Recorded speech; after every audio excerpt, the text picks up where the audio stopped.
we expect. I've Oh, yeah. heard a lot. Like, there's even flipping Karma who's on Optic. That's like, has anyone got a code for me?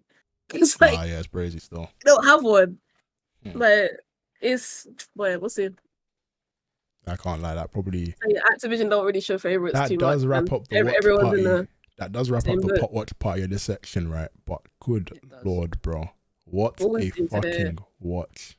What Oh, Yeah. a man. chat! That I was can't lie. Yeah, serious. I got to give you guys props because we've been live for just under 6 hours, probably 5.5 hours or so. Yeah, 5.5. And exactly. you guys have been vibes, whether you've popped in, gone to do something, come back, been motivated by something that's been said, seen what's been going on, and have some motivation to come back to the game. Like, you lot have had fucking W vibes. So, W's in my chat for the Too Good Nation. Y'all deserve some W's, you know what I'm saying? I'll type that shit myself and that son of a bitch, you know what I'm saying? Yeah. So, with that being said, I think it's time we dissect. We break some shit down. I feel like Charlie Intel will be a very good source for us to start with because effectively that's kind of a pattern of play we can kind of follow. Yeah, they'll give us like a little layout. I'm going to put that on the second screen so that we can, you know, I got your stream up. Okay, cool, perfect. Actually, actually that's perfect. We can run it that way. All right, cool. Yeah, Charlie Intel. Right, where do we start? First of all, I'm not touching the Modern Warfare 2. Say again? Until this game. I'm not touching Modern Warfare 2 till this game comes out. Oh, that's where I'm starting. You thought that was like I'm starting. That was an option for you, madam. What do you mean? But you've got other content to cover. Like I said, we've got to be diverse. We've got to do different things. You know what I'm saying? I'm not playing Modern Warfare 2. Yeah, I know. You're going to play Modern Warfare 3 though. Yeah, but that's my point. I said I'm not touching Call of Duty until this game is out. I know. I wasn't expecting you to touch that game for the foreseeable. No, but you know, sometimes people see this one and they're like, yeah, let me just jump on the old ones, get warm. Yeah, Piggy, that was me last night. And then you saw Shotties as the metal. You said no. Yeah, I said no. I wanted to see the game. Peace, so welcome in, Queen. How we doing? Thoughts on multiplayer improvements? You know what? Should we break that down, guys? Should we start with multiplayer? Yeah, let's start with multiplayer. Okay. I don't have anything here on. Oh my god, Charlie Intel actually gave away codes this morning. That's crazy. Yeah, I saw that. They did that so quick though. Like literally, I clicked on it and people in the comments said, "Raw, gone already." Okay. No, you good. Wait, I feel like for stuff like this, you gotta have Karma just tweeted, yeah, the casuals are going to mood on this game. I mean, if we just look at what Shotzi was able to do, bro, they are not gonna like they us. are. And then with sniper, that kind of movement, but with snipers too, oh man, people got to really hit the literally, man, hit the range, the drawing board, man. get your thumbs warm, bro. I think I need to take a second and just. I feel like I just came out of virtual reality or something. Like I just landed back on Earth. He just plugged out. He just plugged out of the VR world. I just plugged out of the Matrix, bro. This guy, bro. Apparently, rank play is coming during season 1. Multiplayer, not Warzone. Multiplayer, not Warzone. Alright, cool. All right, to be honest, that's a W as well. Like I said, like the whole thing for me was incentive to play. Like that, for me, Warzone 2 and Modern Warfare 2 of the last year didn't drive incentive to play until half the life cycle of the game, half the lifespan of the game, which is a year. So effectively, that's where essentially I felt they fell short of expectation. They fell short of delivery. Whereas with this game, incentive across the entire game, the entirety of it. If it's not in regards to ranked, you've got zombies. If it's not zombies, you wanna grind multiplayer. If you don't want to grind multiplayer, you can literally. It's like, I don't even know how to explain it in better terms than we've got our game back. What is back? They gave us our game back, and then to throw us another curveball and tell us, so you remember Fortune's Keep and Rebirth Island and how we told you guys that shit's gone, it's never coming back. We lied. They said, yeah, man, joke's on you, because I feel like there's a lot of ways we can obviously break down why that's not even a possibility, right? And maybe why Verdansk is a conversation for the future. But more importantly, I think it's a thing, the fact that they looked at everything. It's almost like they preed all Twitter accounts in regards to people that actively play their game, TikToks, YouTube videos, and said, all right, this is what we've got to bring back. We've got to find a way to get this back into the game. The fact that they are able to bring it in after launch means to me that they are looking at making sure that those games and those maps run well. They do not want to just throw it in and then be in a period of, oh, well, we can't do this or we can't do that. They've looked at where their strengths are and they've identified their weaknesses. So that's a massive W to me. But we said we were going to look at multiplayer. Warren. Yes, sir. Where do you want to start? Multiplayer, my boy. Where do you even begin? Because for me, if I'm looking at it, we just watched about 250 creators. Well, I mean, we technically watched a few, but we watched out of a few of 250 creators, we watched quite a few interesting POVs. And I mean, I can't deny it by saying that I don't tend to watch CDL players play Warzone or even play multiplayer outside of comp, but seeing the freedom that they were able to kind of just express themselves on this game, I felt like even for them, the shackles had come off. Like the protection, I guess the racing wheels, the right wheels were put on, you know, the ice skates, the skate. I don't even know where else to kind of go with this, but you get what I'm saying? Like the pressure was off and they could fully express themselves. So take it away. Tell me what you think. Well, firstly, I feel like, you know, I'm easily impressed, right? The nostalgia, it was already beating me up from when they said, right, we're bringing back the 2009 maps. So when I'm now seeing creators, Call of Duty pros, you know, playing on the old maps, it was like, even watching it myself, I felt like I was just in their boots playing the game. You know what I'm saying? Like I really felt that immersive experience. And yeah, I'll be honest with you, Call of Duty devs, whoever you are, all studios, Raven Software, Treyarch, Activision, wherever you lot are, wherever you lot may be, W, because this is what everybody wants in multiplayer. It's the fun element. It's the fact that, you know, there's nothing broken. There's no there's a bit of jink, you know, a bit of like twisting and turning in regards to the movement mechanics. But above all, they have really brought back the fun element in multiplayer. You know, map voting.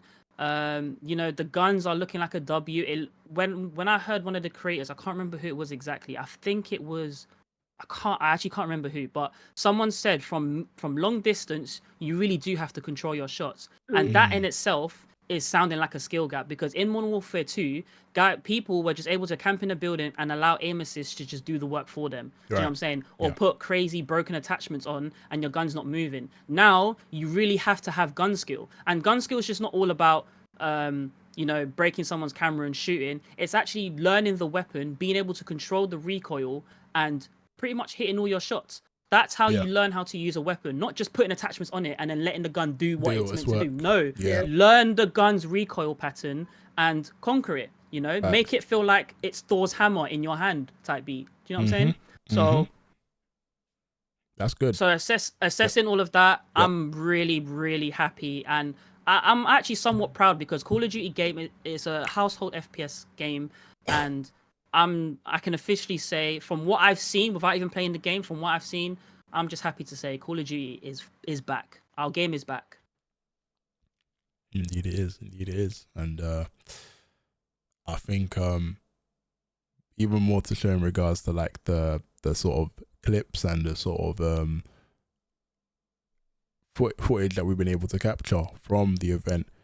It's not even just about not even just what they've been able to do in regards to gameplay, but I feel that when you even look at the reaction of some of the 250 or 300 creators that were in that building, you could tell they were all having fun. Like we saw Celium smiling whilst playing a game of Warzone. Like, don't get me wrong, like that's scary, Timo. No, you see Celium smiling, like, that's scary, bro. That for me is like, man's just pieced the team and he's got a smile on his face. Like in my head, I'm thinking, nah, this guy stays locked in. He's got nerves still. Nah, man's pulling off a smile, and he's like, yeah, man. Like he knows, like for you to be a CDL player and have that aspect to you where you're just like, you know what, I know this game's good. You even heard Shotzi midway through an interview, and he's talking about how the first thing he mentions, movement. He didn't even say anything about gunplay because he knows it's good. He ain't said nothing about other cancelling mechanics and whatnot. He spoke specifically on movement, and it was like, if he's saying it, considering how much he's advocated for the game of Call of Duty and what he brings to the franchise, you know he ain't lying.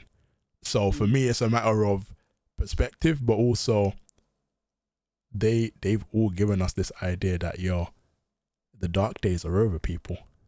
That gave me chills. That gave me chills, Steven. The dark days. I would describe this over.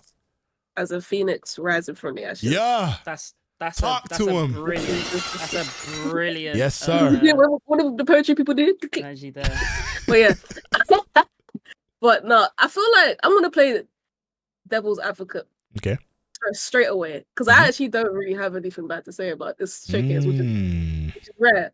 All I'm gonna say is, or remind people, is that spawns will make or break multiplayer, and that is one thing we don't really have a mad grasp of yet. And I'm looking at you PlayStation players for the next couple of days, and specifically Mr. Timo Tugud. Make sure you tune into his Who's stream. that guy? I don't know who that guy is, man. I need to hide the label on there because that's definitely it's not the right name. Anyway, carry on.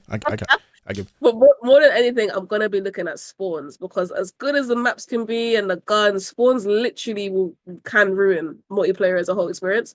And I feel like that's the last box that I'm looking to be ticked. Like, I'm saying, if spawns are good, I might not mind a broken shotgun or two, or a like fire launcher or some crap being put in multiplayer. Existence, madam. Listen, you know what? You're right. Knock on wood. Where's my wood? Yeah, it would. Yeah, knock on wood. But I'm saying that because there are like, that's such a big aspect to make multiplayer good. It's like balancing of weapons, it's spawns, it's the maps, and it's the game, it's the movement. They have, well, so far the weapons look balanced. It looks pretty good. I've seen people get really, really good kills with pretty much everything that's been handed to them so far. Yeah. The maps are already incredible. We already know these maps are amazing. They tick that off straight away. The movement looks smooth. It's just the spawns. Like, if they get the spawns, like, I don't think there's anything bad to say about multiplayer. There's literally no negative. There's just back. Like, it's just what we know and love. So that's the only thing I'm like, I need to see it before I like give you before but I mean, we're gonna see it tomorrow. We're literally seeing it. And to add on to that as well, what I really think is probably my favorite addition into this is the whole boots, the gloves, and that kind of aesthetics to Call of Duty, because now it's like, if you want to play a different style of play, you can put a certain boots on that allows certain things, or your chest armor, or whatever it is. I can't remember what it's called exactly, but the gloves as well. Let's just say you want to reload quicker. I'm just assuming, I don't know yet, but I would assume like maybe gloves. You might have better grip on your weapon. It's literally a fact. We love that from Timo. Yeah, love that. See, look, climbing boots, you can climb quicker. Stalker boots, which is like your dead silence. Yeah, see? And you know what that tells me? I feel like they're, more than ever, they're paying attention to play styles. Like, I know in the last Call of Duty, they mentioned like Sentinels, 3 or 4 different plays. Yeah, but even that, it didn't really feel like they knew exactly what they were talking about too much. Like, they didn't hone in on what actually makes these play styles different. But with this gear that I'm seeing, it's like they genuinely paid attention to how everyone plays. And it's like, we're going to actually give you equipment to boost you in that specific area. It's not going to be a one fits all, or you're going to be able to do everything, or it's not going to be broken. It's like, whatever you'd like to do, we can give you the tools to make it from good to better. So I like that. I definitely like that. That's why that edition is my favorite. I think they look cool, man. I'm not gonna lie. They actually I like it. The part of this that I feel like I'm most excited for is you could effectively make a mill sim look spectacular, right? With your own like customization. If they are allowing you to actually go into the store and buy specific gloves, vests that are like, like camos on top of it, well, it'd be really nice to have that element of, this is my mill sim. Or effectively it might be, I might have a lightweight class that I think will have incredible movement, but you still need to work on your aim. You need to still focus on the actual fundamentals of the game. And obviously what we've been able to see today, the boots do matter quite a lot. I mean, we just watched Shotzi do an absolute craziness, and I can't lie to you, that guy is going to actually probably spearhead movement videos moving forward. So if you're not already locked in, I can't lie. Him using those boots probably affect him in a different area that he now has to compensate for. Yes. So regardless, it makes you focus on other better in one aspect because you've already, you know, got a perk or something that helps you in another. So it's just like it will, I won't say expose people, but it's like for those that like need to work on their aim, they might opt to go for movement and actually take the time to work on their aim, so they don't have to like it's back in the day when you used to pick between a foregrip and like if you didn't want to use or a sight, if you don't want to use a sight, you got to work on your aim. Yeah, exactly. So you don't have to use it. So that's a free slot for something else. So it just kind of promotes just getting better at the game. I also think even to add more to value to that point, it's almost like saying like if you're a competitor or if you're playing competitive Warzone, for instance, now you might be an absolute slayer for your team. But it might be from a specific distance. It may not be that you are an AR slayer. You might be really good at close combat. You're going to need to apply certain mechanics or certain vests and gloves towards, you know, making your movement the way you are best catered to. But it might even be that your playstyle is so unique that somebody cannot copy that from a content perspective. So it might be that you have to really explain to the people that are going to watch your content, or essentially viewers, that I can only advise you based on how I play the game. But just know that what I'm having to do here in order to give me a boost in movement or whatnot, I already have a high level of aim. My recentering is really good. My ADS is really good. My strafing is really good. So there are other things you have to account for when looking at it. Because I can't. This is beautiful because it's a thing of you can't just add any attachments to your gun now, or you can't just choose any sort of glove or vest combination because somebody's put it on YouTube. You have to effectively find what works for you, and then ultimately that's kind of how you're going to progress as a player. It might even be that my movement might be absolutely great, but I didn't have to work on my aim, so I might spend maybe 4 or 5 hours in a day with a movement build, but I'm literally focusing on my aim with that movement build and not worrying about the movement because I know I already have it knuckled down.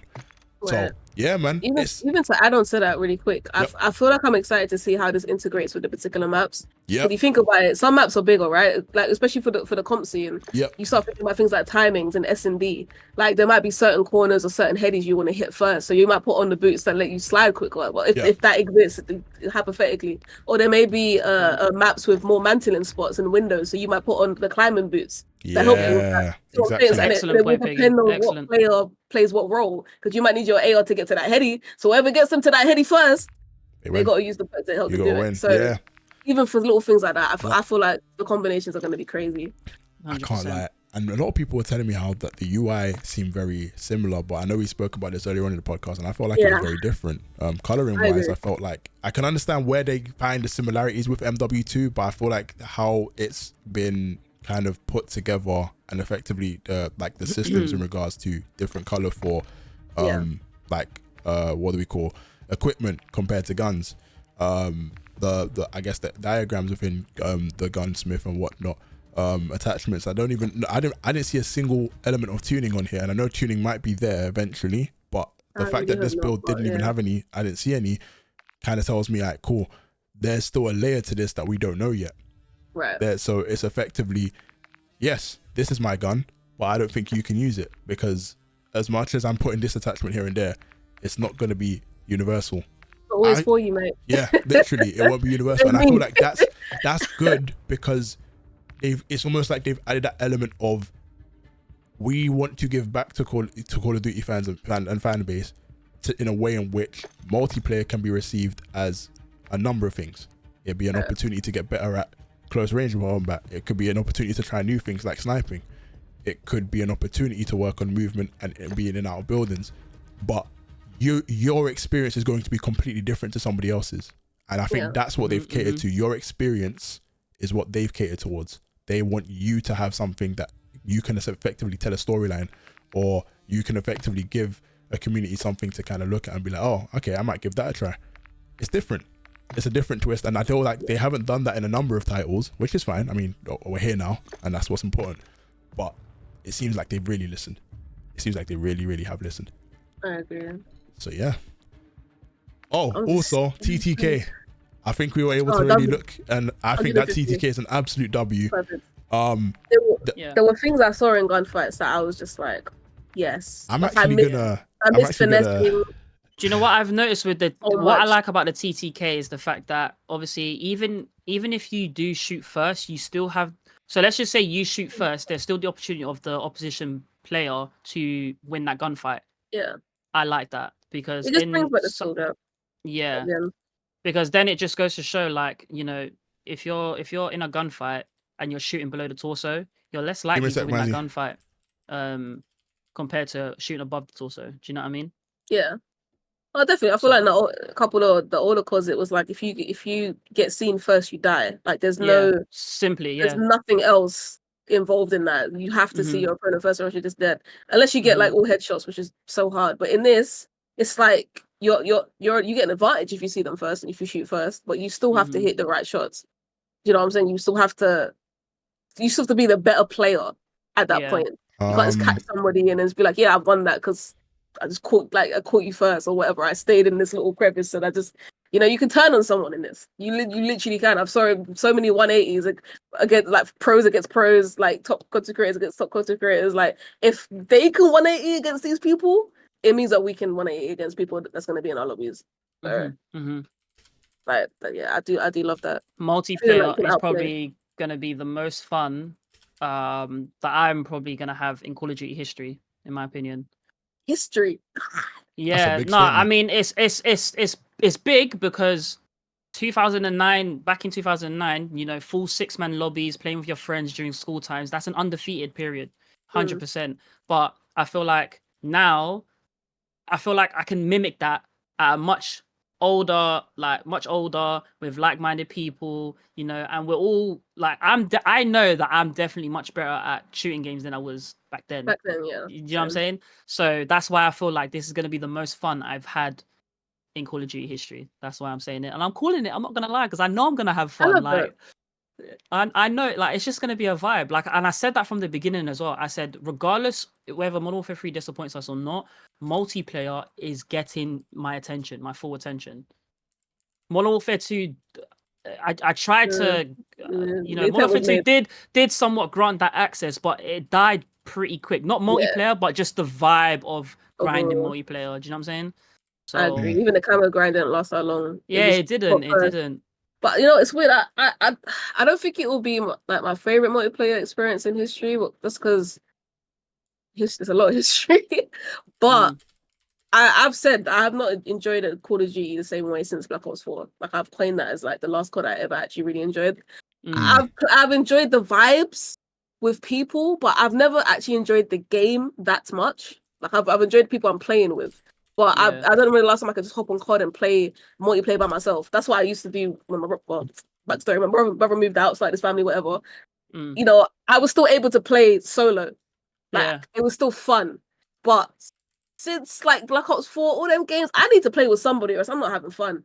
But I can see this being like the first COD since BO4 that I could just jump on. And as Shah said, the lobby's open. If you join, you join. If you don't, you don't. I'm still going to have a good time. I'm still going to enjoy myself. I'm going to still be uploading clips.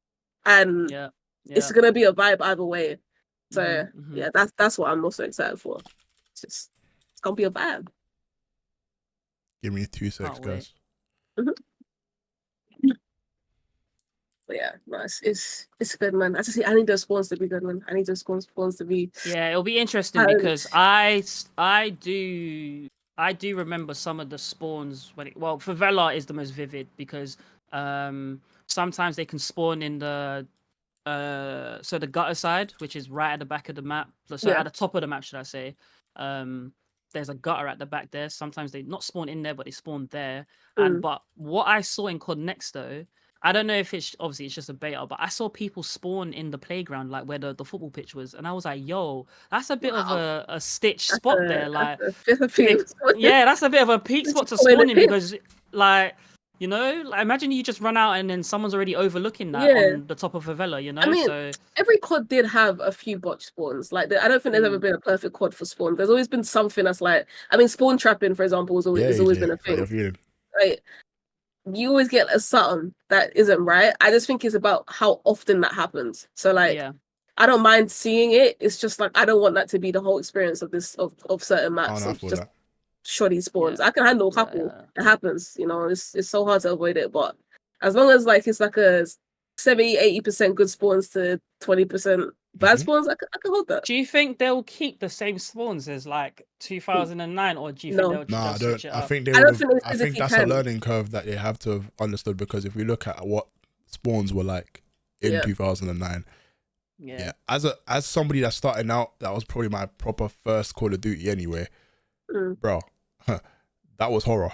For anybody that played that game, they will know that spawn traps on that game was, you had to like just as much as I think the voice chat of Xbox 360 parties were absolutely toxic as fuck. You had to have tough skin for that. You had to have tough skin for the spawns, bro. I'll be real. Like I don't think they could. Yeah, I don't think you're. Listen, man. They couldn't. There's no way they drop the same spawn rotations and stuff like that. They physically can't, because I feel like the way they code it, if I remember correctly, it's like because the pacing's so different, because the movement is where they can actually physically put people is going to be different, because there's going to be spots people are going to be naturally because the pacing's faster in this game. So there's certain places you actually can't spawn anyway. Like the last one was like a lot more slower pace. You know, it was kind of more methodical. Now it's going to be all over, like a lot more all over the place. So I feel like they're going to have to switch the spawns anyway. To kind of fit this mechanic that we've got with this game. Right, so my thing here is, obviously I'm looking at a spot where, you know, we were watching Shotzi and what he was able to kind of do with multiplayer inside of Rust, but this kind of just goes back to kind of me that identifying how, like, look at my facial expression here. Like, I'm just like, bro, like, what am I actually seeing, bro? You know, like, disgusting. No, look at that. That's a thumbnail. That's a W3 screen. Bro's like, bro. Oh my god, bro's like, wait, that sniper should have been a bro's actually disgusted, like he smoked his own fart or something. This is just straight up disrespectful now. What the fuck have I just watched? That was crazy, man. I'm saying, what the bro, hell, bro? You're telling me that I have not been watching Shotzi this whole time when he's moving like this? Yes, no, but look how quick that ADS is, though. Look how quick that ADS is, though. Look, it's giving me our vibes. It's not rapid, but it's good enough. It's quick enough, you know? Oh my gosh, bang. Wait. Oh my god. You see what I'm saying? Like, this stuff, like, just, like, I've missed this. Like, I don't even want to say that we haven't been playing Call of Duty, but we have not been playing Call of Duty for 2 years, guys. Well, I would argue this also, it's not COD. It's just what COD wants to become. Yes. But this is the right. It's better like way we were in a beta of what direction they wanted to take COD in, and we didn't fuck with it. It took them like 3 years to even. Do you think now that the devs should use this as a base to then now improve upon the game? So if we recall, like, there was a period where I think when we had this discussion, maybe in the first podcast, where we were like, oh, what, like, in terms of the future of Call of Duty, how would we structure it? Like, what will we do? Like, what sort of engine would we base Warzone on? And I know we said that we'd leave Warzone to one separate studio or a couple of studios, leave Ranked to a specific studio, and have multiplayer catered towards the studio itself. I think based on what we've watched here and what we've been able to kind of have over the past, like, let's say 7 hours of watching, for me, it's like they've got everything they need as a base from here. If they feel like they need to do anything drastic, I would contemplate they just make a separate engine for that title. So, for instance, it's like, we know that Treyarch are making the next Call of Duty. I don't think they're going to do anything like, I don't, to be honest, after today, you just don't know. It'll be jetpacks. I don't know. I think they'll bring back jetpacks, but, you know, that's another topic of conversation. I personally think jetpacks is next. I agree with the engine. It's weird. Like, I think what made the old COD so good, even though everyone kept calling for them to come together and make one, was the fact that, like, they didn't try to squeeze everything into one Call of Duty title, because you can't. Like, everything is so mechanically different. Like, you can't squeeze in Treyarch with Sledgehammer with Infinity, like, Ward. It doesn't work with Raven Software. It actually doesn't work if you just, like, make them one department. But what they did with this game is, even though they all worked on it, you can individually see the differences between what Treyarch worked on to what Sledgehammer worked on to what Infinity Ward worked on. And then they made it cohesive enough so it looks like a game, like one game. I feel like when they do another one, I don't think it should look like this. I feel like it should be on a different engine. If Treyarch take it over and give us some type of jetpacks, that would be interesting. I'd be down, but then still have elements of Infinity Ward and Raven and Sledgehammer doing their own part in some way. Exactly. I completely agree. I don't necessarily want to play this game for the next 10 years. No, you know what I'm saying? But I like where it started. Yes, that's why I'm saying, like, in the sense of we recognize this title as a Modern Warfare title, right? Yeah. So I feel like the engine that's needed for a Black Ops or maybe another title within that sort of hierarchy, that it should necessarily be left with the studios that, you know, make Black Ops what it is. Yeah. In that sense, it's almost like, okay, yes, it's not going to be a Warzone related title, and that's okay, because Warzone has a perfectly good engine it can work from, at least from what we've been able to determine today. And they can upgrade, they can update as much as they want. Hence why we look at how they got rid of the previous Warzone 1 servers and the engine completely. Now that it's been gone for like a good 3 weeks now. Yeah. But ultimately, they clearly know that they've had to make space for something bigger and groundbreaking, and that's what they've been able to deliver today. Now they can work on that for however long they want to, and there will literally be that element of communication, that element of understanding what the fan base are after, because I feel like they've listened. Black Ops will be a completely different project, completely different standpoint, completely different, like just different in regards to POIs, the wants and needs and that's another side of the community, because of course there might be people that are pro Modern Warfare compared to Black Ops. So you're going to require a completely different audience, or essentially you might even need some of the same audience to kind of contribute to what it is you're going to make in a year's time or in 2 years' time. So for me, they need to have the two engines separate. Yeah, I agree. They need to, if this engine is focused primarily on ranked multiplayer and Warzone, work on it. Do whatever you need to do. I'm pretty sure you guys will work it out. You've done a great job. Yeah. Then focus on Black Ops and do whatever you need to do there. If Black Ops even has Blackout, have another BR separate to Warzone that doesn't relate to this. Yeah. You know? Yeah. So in my head, it's like they've done, that's what I'm saying. Like if they need to even take some of the metadata or transfer some sort of files that make Black Ops unique, but still have elements of work that need to be worked on, then fine. But just make sure that it's Treyarch that are working primarily on that title. Do not, you know? So I think that's my 50 cents. I think that will be where you'll see a progressive future for Call of Duty. Yeah, I mean, that's how the next 10, 20 years planned out. You know? That's how Don't worry, guys. I'm always here to give free advice, Activision. Know what I'm saying? I'm playing. You got 2GUDCAST over here. You got Piggy and Wars. We're doing the same damn thing. You know what I'm saying? So we're in your eyes now. You know what I'm saying? Don't go blind on us. We're right here. Right here, Acty. Yes, sir. Right here. Okay, so we've spoken about the future. I think it's a good time to reflect on the past. Obviously we know that the 16 maps from multiplayer in MW3 2009 are featuring on this game, and we've been able to catch a few glimpses here and there. We've seen a bit of gameplay from Skid Row, Favelas. I think there's one here somewhere. Give me a sec while I look through my chat. I think this is in Skid Row, and you'll see my reaction to it momentarily. It is. We got the King. Now I'm happy because we can actually reflect on the past here. But he is Scump dumping on pros. Listen, bro. Scump really was dumping on pros. How do I tell you? The way I look at this is, I think everyone was it was an emotional time to kind of see him, you know, eventually hang the boots up. But I said I said relatively shortly after he did so, this isn't the end.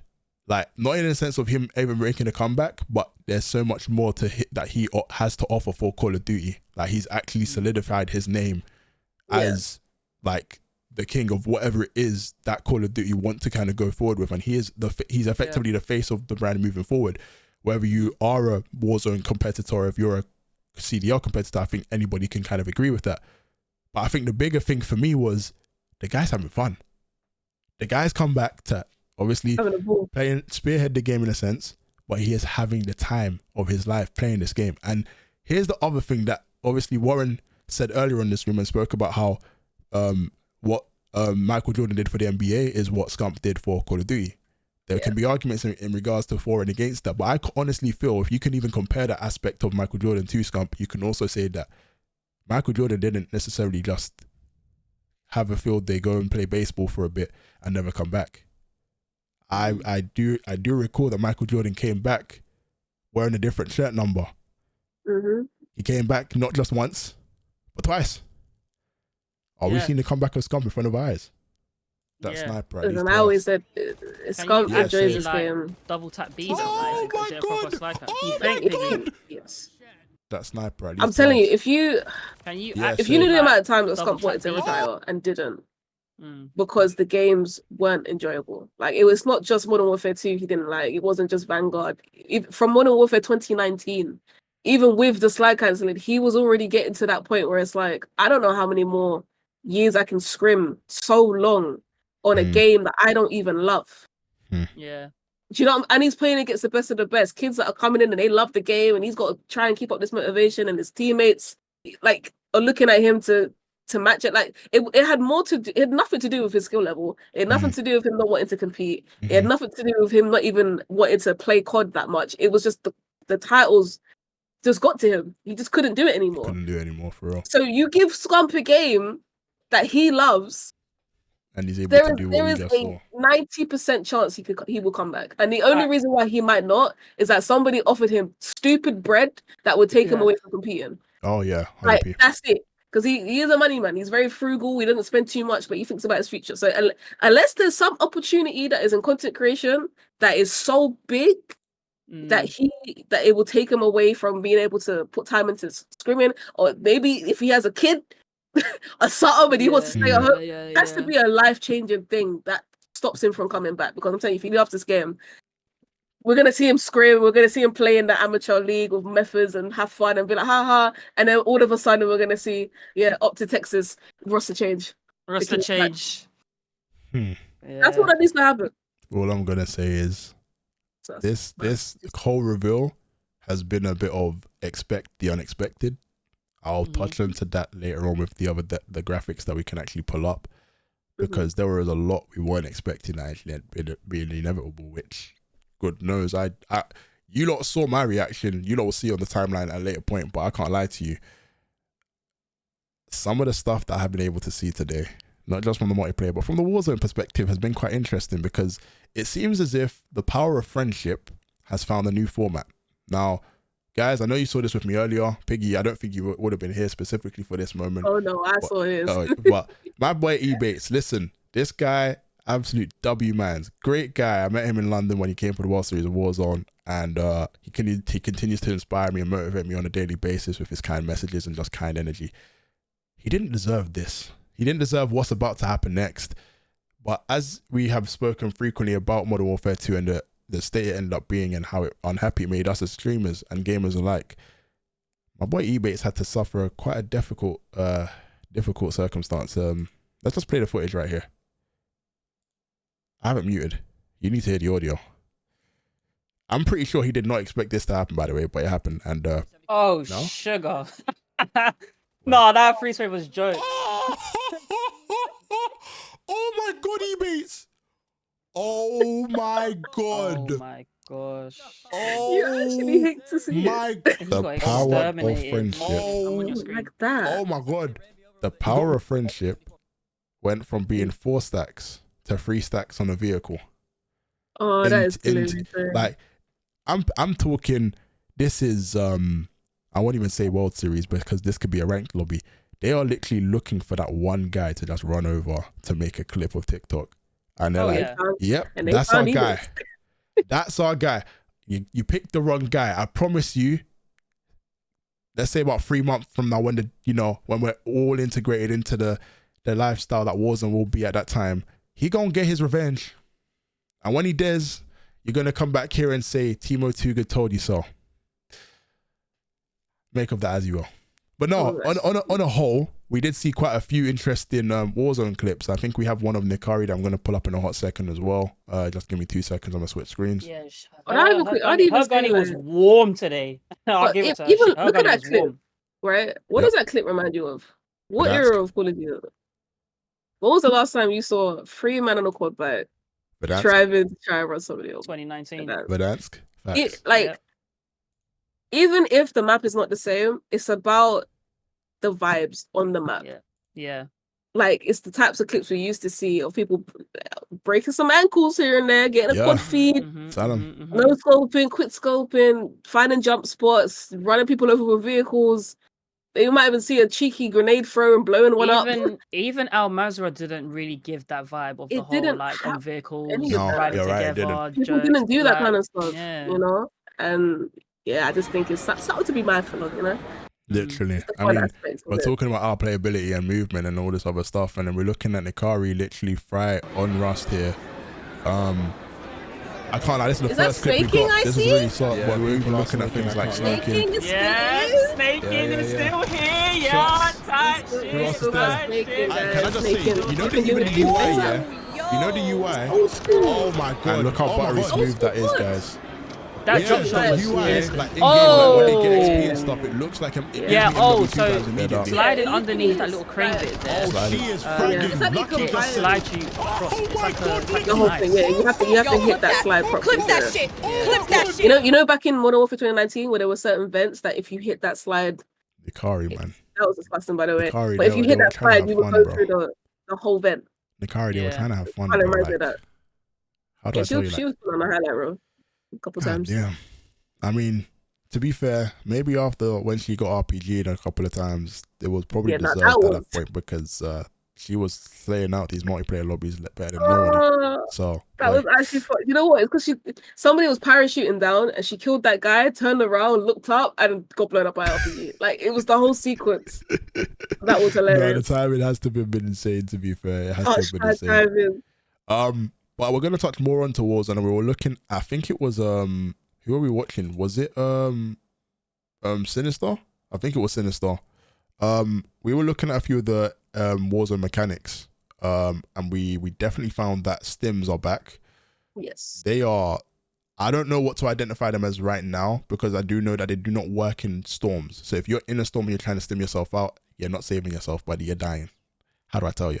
But in the instance of trying to get away in and out of a situation and effectively have somewhat of a speed boost, I'm gonna play a little something for you guys. I know you guys saw it earlier, but this was quite interesting because I literally thought that there's no way they'll bring back stims to the level that they did back in Rebirth Island season 3, but here we go. Right. Oh, he's about to get killed. Wait, wait, that's him. Oh my god, I'm also looking forward to it. No, man, that's cheap.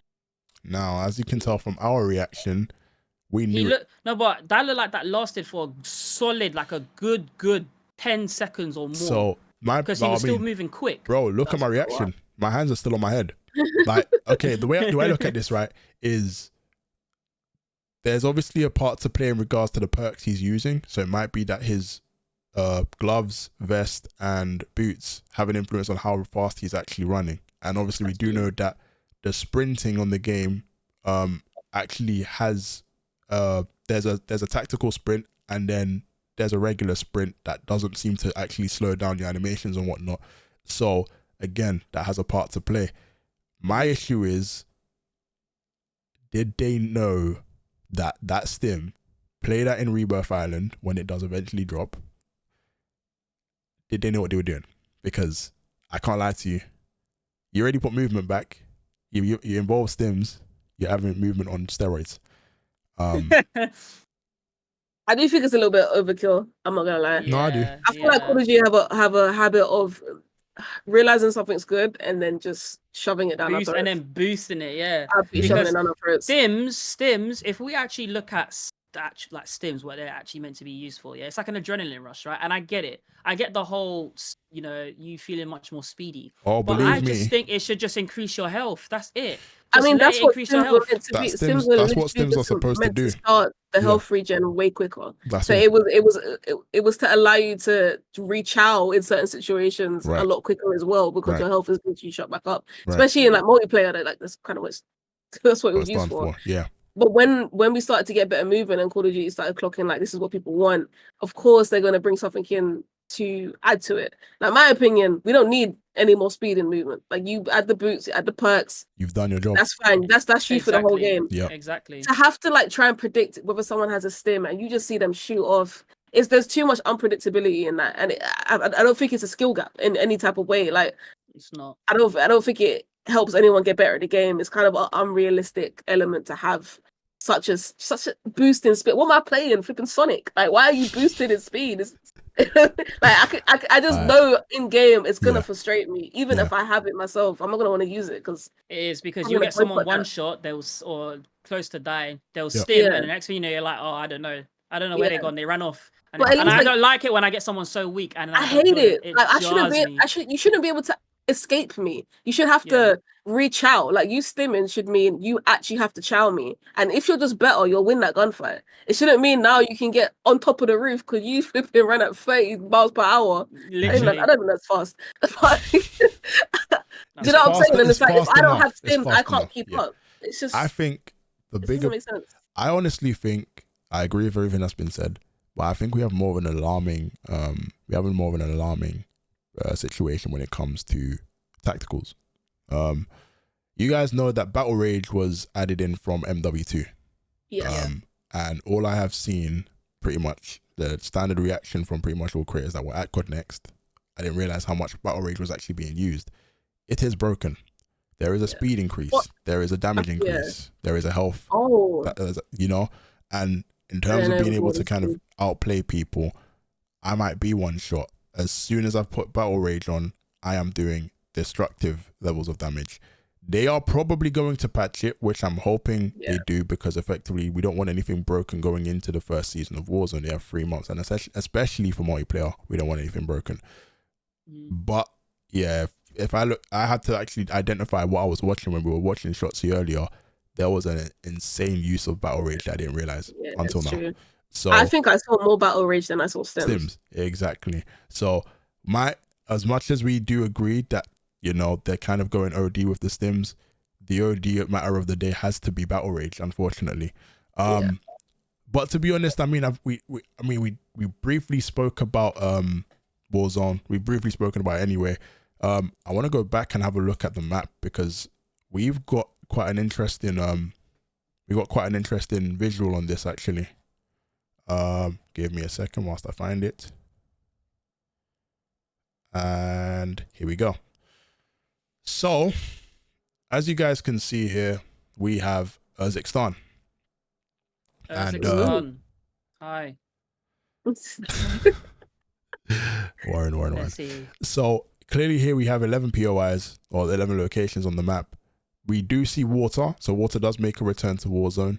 Too much, but it's all right. It's all right. I don't think, especially with what we were able to later find out in regards to pistols, use of pistols underwater, and regardless of what loadout you have, I think the map design is actually pretty good. I mean, there's a lot of people that wanted to obviously watch the return of Verdansk in some way, shape, or form. This gives me a Verdansk base. It gives me a base feel of Verdansk, but they've definitely learned from the titles that they've dropped prior and also after the release of Modern Warfare Warzone 1, Season 1. So I feel that the information they've been able to collect over that period of time has allowed them to kind of find a map that I feel best caters towards some of the mechanics that they obviously want to be able to show off with their flagship game that drops in a month. So I mean, this reminds me of what Warzone was. I feel like was always meant to be. It was meant to be like potential multiplayer maps, very large multiplayer maps that they put together and made one big map out of it. Where it ended up becoming was 2,000 meters of wasteland in every direction with a small POI. Are we talking about Al-Mazrah? Both of them. But Al-Mazrah had a few more residential areas, but it was a lot of desert wasteland, then forestry wasteland, and that was like most of the map. And then they would have certain POIs, but to even get to another one, it was like you got to run through open field all the time. I've never seen so many buildings in every single POI. Like, there is a way to get it anywhere on this map. And the thing is, one thing I love is the bridges. I've always been a fan of bridges personally. Not to necessarily fight on it, but it just keeps people guessing. Are you on the bridge? Are you below the bridge? Like, they got the balloons as well. What it's called, but they've got cranes. They've got cranes that you can zip up from now. Yeah, zip up and fly across. I just feel like you don't feel so exposed all the time. No, exactly. And you're not gonna have one guy just on the same rooftop watching like one half of the map and catching everyone running down a hill because that's the only way for them to rotate. I mean, we also even saw the element of escape within this area, because I felt like the redeployed balloons that they initially wanted to bring into Warzone 2 is, for me, very important. You know, I mean, I think we were looking at a podcast months ago where they were constantly looking for ways to kind of help Activision with information in regards to the things that we like to see, and obviously they used Apex Legends as an inspiration for why they were able to get redeployed balloons, not just in regards to escape tactics, but being able to buy guns. And obviously in regards to, let's say, redeploy flares now that they've introduced to bring teammates back. I think in general it's a way to kind of look at it from BR has definitely transformed from where it first started, especially in this Call of Duty space. But being able to kind of have that element of change and difference in being able to outplay, or even in a sense where you are the last guy alive, you actually have to play your life. Like, there's a lot more clarity on what that role really does consist of and what you actually have to do in order to actually make something of it. So in my opinion, I feel that even if we look at the Gulag, I mean, we were able to see the Gulag in Kazakhstan, and apparently they have 4 different ones coming. So you're able to actually if you play your cards right, you might actually be able to kind of escape. We saw it earlier. One of the streamers actually escaped from the Gulag with the rope that came down in a night vision Gulag that it'll be really interested to see later on. But just being able to kind of see stuff like that really kind of details the depth in which they wanted to kind of cater to not just competitive but casuals. Casuals may not even want to fight in the Gulag. They just want to get out of there. I want to see my friends, you know? So it's one of them ones, you know? So I've really enjoyed watching what I have been able to watch today from the Warzone perspective. We obviously saw the boy Joe Woe win the very first game. Shout out to the boy. I think we can actually pull that up here. If I remember. Joe won the first game. I don't know about that. He did. Before we take it off, you see all the war in the outskirts. I always look at maps as like bare bones. Where? Yep. On the map, I always look at it as like bare bones. Like, it's not. I believe it's not an accident that they left so much war on the left and so much on the top right. That's space for new POIs. Yeah, this map is just like this. It's just like Verdansk. Like there was space to kind of really, you could tell, adjust, like do things. You know. So I'm looking at it and I'm like, it looks good, but I already know there are at least 3 POIs they can add into this. Yeah. And it's still a complete, good like rotational map. So I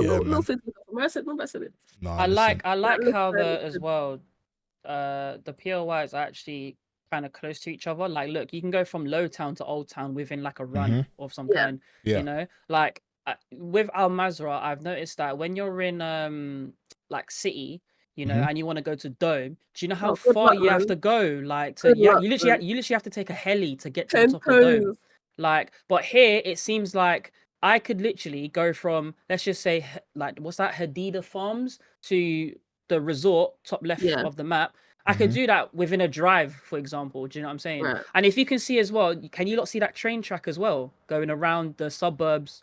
So Zaravan City, suburbs, Low Town, Old Town, they're all inside the train track. Yeah. So that's your transportation as well to what, like 5 different POIs, 6 different POIs. Yeah. So yeah, I like the rotations are gonna be fun. The rotations, even like that top left side of the map, it's like it's almost like you have to choose. Yeah. Pacing's gonna be interesting as well, because if you're on a heater, you could easily just rotate out without having to worry about slowing down your pace. Yeah. Do you get where I'm coming from? So yeah, no facts. Yeah, I like that. I was just gonna say, Sims in chat has said Urzik is definitely due to have legacy multiplayer maps in it as POIs. So effectively, I know we were looking at Favela, and there is one area of Favela that's actually inside of this Kazakhstan map. So the way they've been able to kind of almost take aspects of multiplayer is quite clever in the way they've been able to do it. Similar to Verdansk, where they were able to get places like Vacant, and I think there's one other spot I'm trying to remember. They've put Countdown in there from COD 4. Yeah. So like they've added a few different mechanics and also graphics to kind of cater towards casuals as well as people that have been long time players of the game. So in my opinion, I feel like having that countdown window is a serious W. You know what I'm saying? So I think there's a lot to kind of take in and be like, you know what, like I keep saying this, I keep going back to this, but they really have listened to us, you know? And they've been innovative. We have our creators to thank for that as well. No, like 100%. Pulses, they were really Listen, vocal this year. I'm not gonna lie, they were. If there's a player, or like I think if you have to look at a set of community that have really tried to push hard in regards to improving the status of the game, because they saw where it was going, and it wasn't even the fact that they even want to get onto Call of Duty anymore. It was like nobody's having fun. Your player base has dropped significantly since Warzone 1. People are playing different games. They've moved on, but they still love Call of Duty. I mean, Repos literally went from being a competitor to being a podcaster and effectively an entertainer, right? And W's to him because he's been able to grow exponentially, but he still has love for the game. You're not going to tell me now that he's not going to want to grind the hell out of this, because this is a completely different year for him, and he can still do the podcast, still communicate with Call of Duty and Activision the way he has. And he's given value not just to the communities that he's been part of, but he's given a great value to Activision. I mean, you saw how well they were able to get the podcast done for World Series of Warzone. He's represented himself really well in regards to going for COD Next today. You know, and that effectively inspires a completely new creator, somebody that potentially even picked up themselves. They found themselves in a stream today, wanting to play Modern Warfare 3. It starts from there. So there is a lot of credit that needs to go out to the people that have been persistent with this game. I mean, someone in my stream literally said, like, okay, I can see myself buying this, and then bought it midstream. Damn. They literally came back and said, yeah, I bought it. Damn. Wow. See that influence? That's that influence that's little piglet serious. right there. You know what I'm saying? Yeah. Oh, and I'm saying it's me. I'm just saying. Oh. I'm but just see, saying, if you didn't fire up the stream, they would have seen it somewhere else, and maybe the way it was worded and how it was, fabricated to them, it won't be the same. You know what I'm saying? So don't try and escape from it. That happened for a reason. You know what I'm saying? We all had a hand in someone else spending money. Yeah, fair enough. I mean, I'm also, the type of guy that would want people to keep money in their pockets and save towards expensive PC builds, because you know how it is over here. You gotta do things correctly. Anyway, that's besides the point. The thing I wanted to look at next was Joe Woe's win. I think Warren was challenging me, saying that it may have not been Joe Woe first. Yeah, I'm pretty sure it was Shotzi, Method, and Scum. Okay, the only reason I'm saying Joe. Oh wow, my keyboard's dead. Remember they're in different lobbies, though. They are in different lobbies, yeah. So yeah. So it actually may well have been Joe. Won his first game on. Give me a second. He did like long range beams. I think the only reason I said Joe is because what do you call it? Call of Duty tweeted out. Oh, okay. Oh, I see. Okay, and my what do you call it? My mouse. I think my keyboard's definitely dead, so I need to plug that in. Give me 2 secs. Chat, bear with me. My keyboard's wireless. Oh, mine is too, but it has a charge port on the main part, the main actual keyboard. Oh, I see. Yeah. Sorry. There we go. That tech savvy. Huh? My fault. I didn't know you was that tech savvy, bro. Nah, I'm playing, bro. You're good. Alright, so if I go on the Call of Duty page and I'm able to scroll down briefly, let's see. Wait, there's actually a lot on this page right now. Buyback on a 1v3. Yeah, we've got a lot to have a look at. I can't lie, this shit is crazy. The first game, first dub. Yeah, they got their first win, but I think Joe got the actual first ever win. Yeah, Tyler TP, Joe, and Iceman Isaac got the first ever win. So I think we can actually have a look at this right now. So I think we were watching Sage's POV, right? Was it all three of us? I think maybe 2 of us were here. Sage just died on a bridge with Shifty, and it was Joe that actually killed them. And then obviously the team rotating in were in for a long day because they'd already kept their spot. And then obviously, as you can see here, Joe uses a bomb drone, sussing out where the ops are, and this gets a bit sticky after, I cannot lie. Oh, bomb drone's still here. One down. Nice! He tried to dive past it. Mr. Joe Woe himself, Mr. Movement God, gets himself a W baby. With the boys Iceman Isaac behind him. Yeah, fist bumps, yeah, type shit. You know what I'm saying? So, yeah, man, Joe did his thing. Joe's an absolute brilliant guy. W motivated, inspiring content creator. And he's pushed me to do. Surreal having a conversation with him. Bro, I'm telling you, yeah. the way this guy pushed me to get my YouTube content the day after I met him. Like, he was like, Team, I better see your vlog. I better see your vlog tomorrow. Like, and I posted it and he showed it to his chat. In my head, I'm thinking that's the best gas I could actually ever get from somebody that doesn't even know me. Did he actually do that? Yeah. Yeah, that's gas. Bro, That should Joe is a motivate you more than fucking ever. goat. He's a goat, man. He called me the goat, but he's a goat, man. For real, for real. Okay, what else have we got here? Aha. Let's talk about it. So, we have this image on our screen right now, ladies and gents.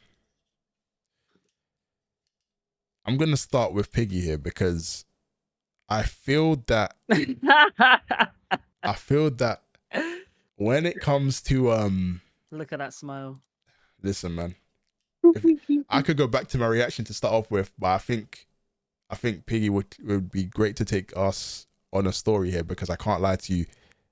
This was part of the disconnect that we had with MW2 when they effectively took everything that we'd experienced from Modern Warfare 2019 and Caldera and Call of Duty Cold War. They took all of that away. They stripped it down and said, nope, we're starting fresh. Piggy, when you saw this, I want to know what your first thought was when you saw this. I'm back. Damn. I mean, when you put it like that. That was my first thought. My first thought was I'm back. Yep. And what I mean by that is I'm not like the greatest, so no one expect none of that shit from me. But I just what it was like Rebirth Island for me from Modern Warfare 2019. Yep. Was some of the most fun I've ever had on Call of Duty that wasn't multiplayer. Like I've never really been a BR player. My life, so I didn't play anything that wasn't an arena shooter. So when we got Rebirth, it was like multiplayer, but on a BR map, and I was just like, this is insane. Like, it's IQ, it's movement, and it's gunplay. Like, it's everything I love about shooters built into one. Yeah. Then they took that shit away from us. Damn.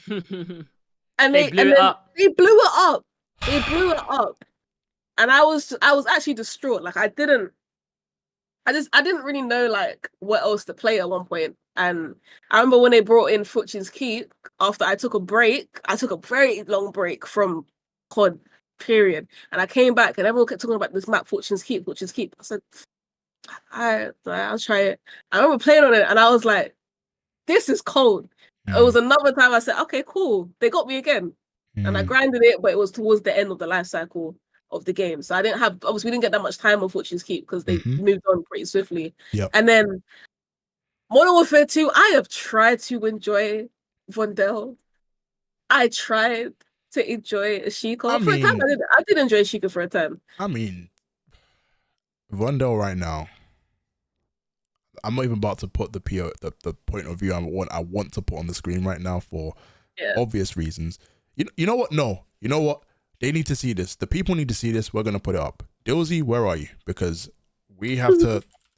This is the current state of things without even having to kind of like do anything crazy, right? I need you to understand something, right? The guy has uninstalling with a sleep face. There is a reason why he has uninstalling with a sleep face. Mind you, this clip is 13 seconds long, so it took him 13 seconds to close the game.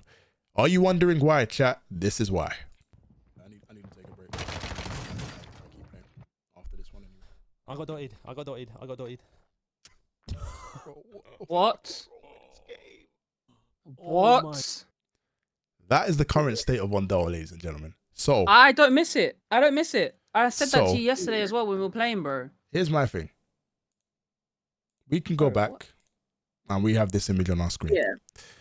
And when Piggy talks about Vondel, I have a very fond love for Vondel, guys. I need you to understand this. I cannot play Ashika Island for the life of me. I just don't like how ratty Ashika Island plays now. Vondel, without those shotguns, happens to be the best map I've played since Rebirth. Personally. That's fine. Right? However, them bringing back both Rebirth Island and Fortune's Keep tells me we are back, ladies and gentlemen. We are back. Because they're back. Listen. We are back. Listen. Like, bro, people don't understand. Rebirth Island. I think people forget. Rebirth Island is Alcatraz. Alcatraz is Rebirth Island. All the way dating back from Black Ops 4, when we had Blackout, everyone at the very least loved off Alcatraz. That was the most iconic thing that COD had ever made. Yeah. Literally, Alcatraz was like, oh my god, this is something new and it's top tier. We haven't had that in a while.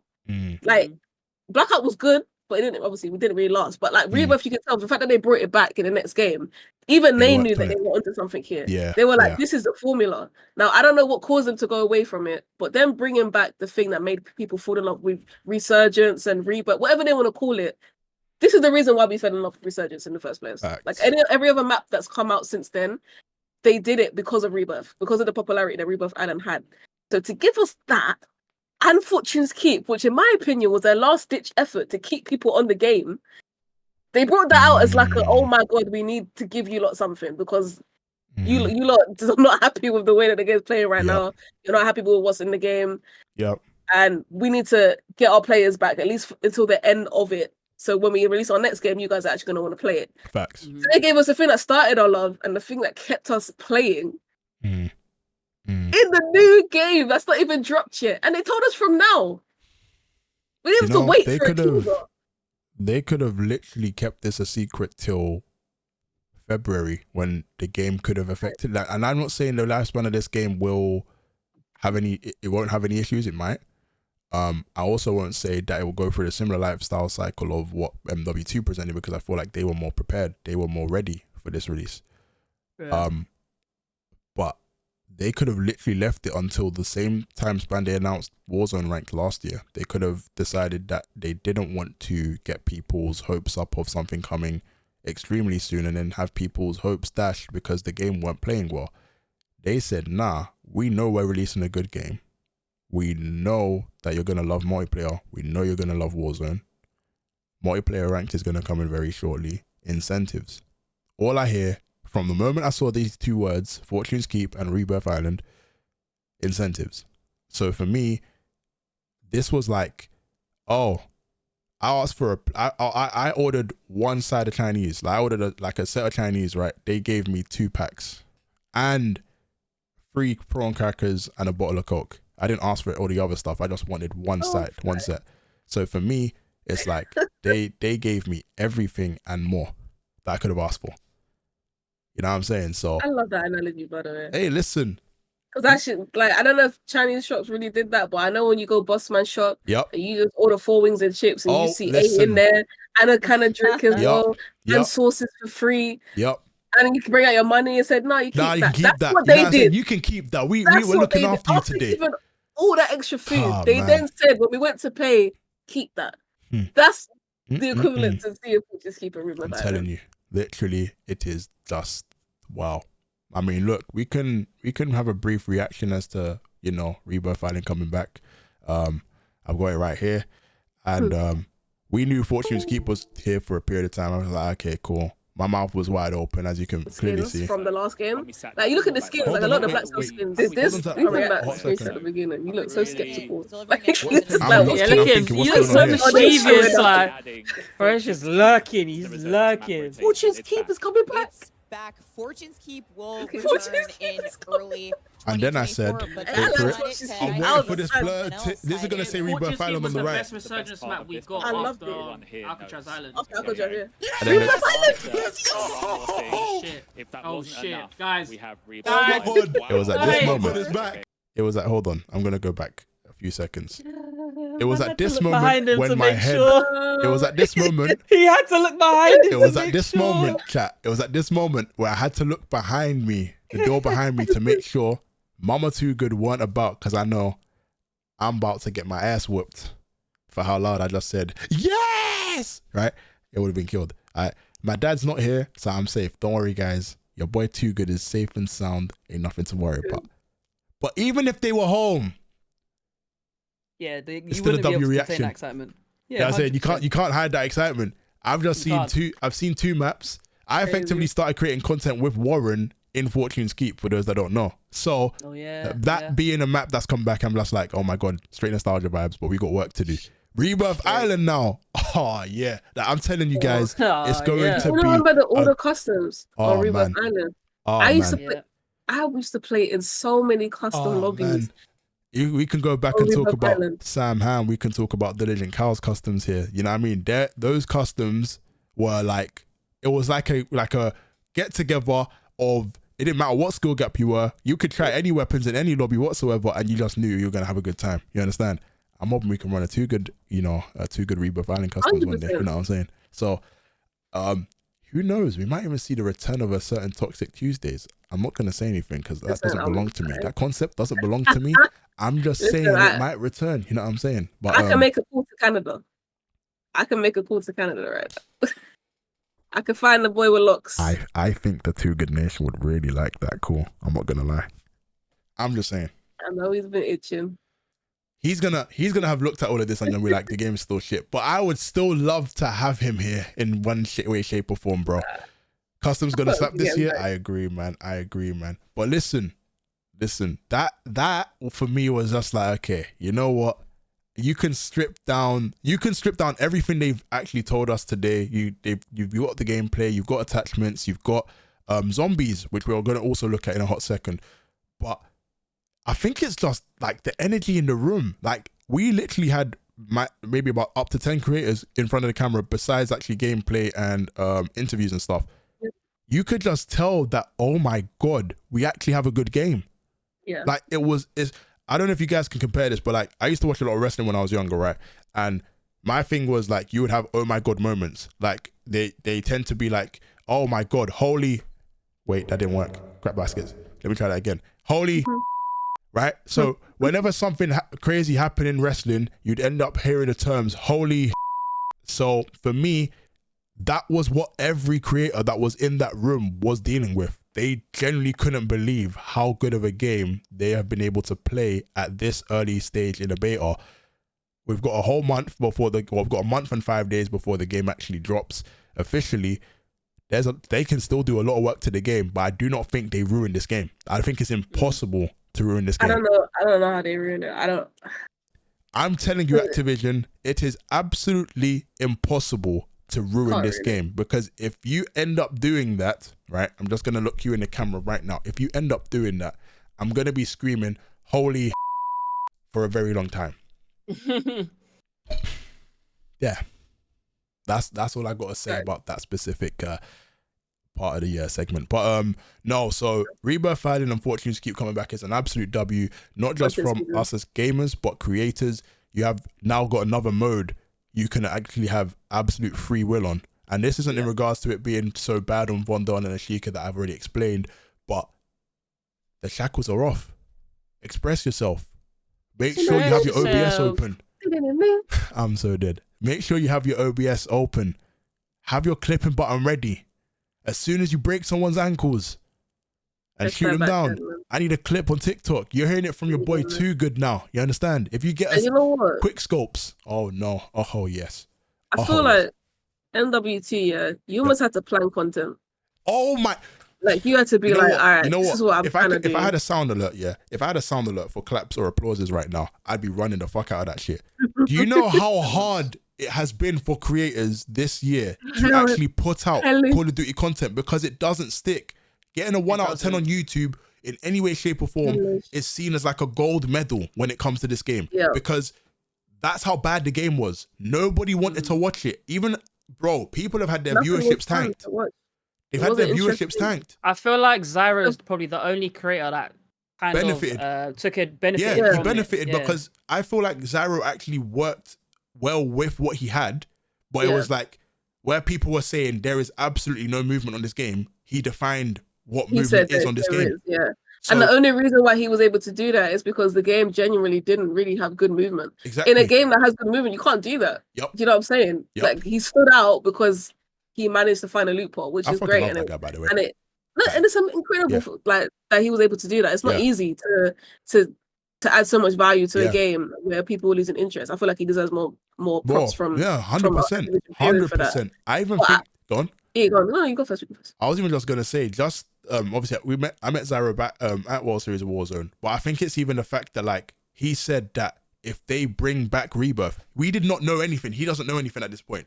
Yeah. If they bring back Rebirth and then they make Rebirth somewhat competitive, not in regards to a ranked system, but just tournaments, regular tournaments where you can actually fry out and have fun, you be able to see a completely different Zyro. Like from a perspective of he knows he can play comp, but he's really about highlights, really being able to give his viewers something to remember on a daily basis. So his way of looking at it is Rebirth coming back. Oh my God, I'm back in my domain. And this has been my domain with Wondell and Ashika. But this is huge for any creator that literally is more into Resurgence. He had weights on him. Yeah, exactly. Shackles like, are gone. My weights are gone. Shackles, he's actually going to be playing the beta tomorrow as well. Excellent. You know, the reason why I brought up like having to plan content for Modern Warfare 2 is like, and how tedious that can get as a creator and as a viewer. It's like another reason why that stood out so much is because a lot of the content didn't look over planned or over thought. It was simply you jump on the game, you have your recording software, and there were so many things that you didn't even know what was going to happen, that you didn't even try to do, that happened, and it was authentic, shocking, interesting content. Appreciate the follow, somebody very well. On MW2, I didn't actually see any of that. I just saw really stereotypical, fitting by the book, like, hey guys, welcome to my YouTube channel. I'm going to show you a 20 kill gameplay, a 30 kill gameplay, a 40 kill gameplay. I hit my new PB every week. I hit my new PB. Yeah, this is what I'm going to do. And it's like you're grinding, so just so you have content to put out. You're trying to get kills just so you can put out a piece of content, rather than just hitting mad snipes or hitting mad movement or having a funny moment that you didn't even know was going to happen. And you've got a YouTube video, you've got TikToks, you've got YouTube shorts, just on one session of playing, because it takes all that pressure off you, because the game literally is walking content. You can play when everything is out. You can play like normal Warzone. You can play Rebirth Island. You can play Fortune's Keep. You can play War. You can play Zombies. You can play multiplayer. You're gonna have multiplayer ranks. You're gonna have Warzone ranks at some point. It's just like that's like 6 to 8 different categories of content. And just as I was saying earlier, that identifies with one word: incentives.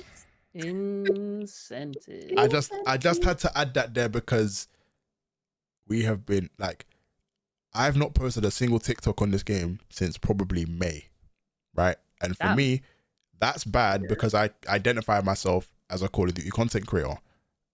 Now, if I now look at the content I've posted since, I feel like I've grown as a creator, but not a Call of Duty content creator. But if there's any ounce of what Piggy has said to be true, this past year, when it comes to being a Call of Duty content creator, it may have not even felt that they were creators this year.